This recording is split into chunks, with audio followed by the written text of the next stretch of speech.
అని వింటుంటాం. పాములు పగబడతాయని, లేకుంటే మనం ఏమన్నా హాని చేస్తే మిగతా యానిమల్స్ మన పైన పగను పెంచుకుంటాయని చెప్పేసి వింటుంటాం.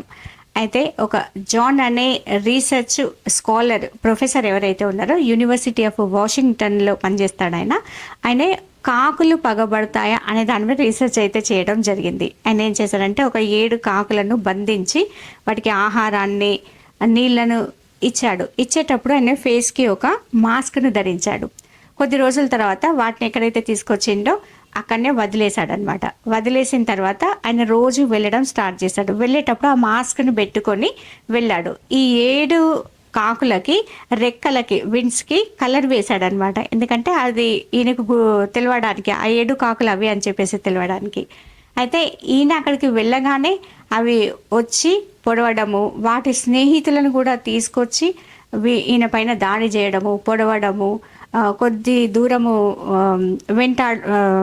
వెంటాడడము ఇలా కొద్ది రోజులు చేశాయన్నమాట. అలా ఆయన రోజు వెళ్ళి రీసెర్చ్ చేస్తూనే ఉన్నాడు. దాదాపు ఒక 5-6 సంవత్సరాల వరకు అవి అలాగే ఈయన పైన దాడి చేస్తూ ఉన్నాయి. దాని తర్వాత మామూలుగా ఇంకా ఎప్పుడు వెళ్ళినా కూడా అవి దాడి అయితే చేయలేదు. అంటే ఈ రీసెర్చ్ ప్రకారం ఆయన వెల్లడించింది ఏంటి అంటే కాకులు పగబట్టవు అని చెప్పేసి వెల్లడించడం అయితే జరిగింది. దీనిపైన ఆయన ఒక ఆర్టికల్ కూడా రాయబోతున్నానని చెప్పేసి వెల్లడించారు. కాబట్టి ఎనిమల్స్ కానీ, పశువులు కానీ, పక్షులు కానీ ఏది కూడా మన పైన పగబట్టవు. మనుషులే అంతకంటే డేంజర్.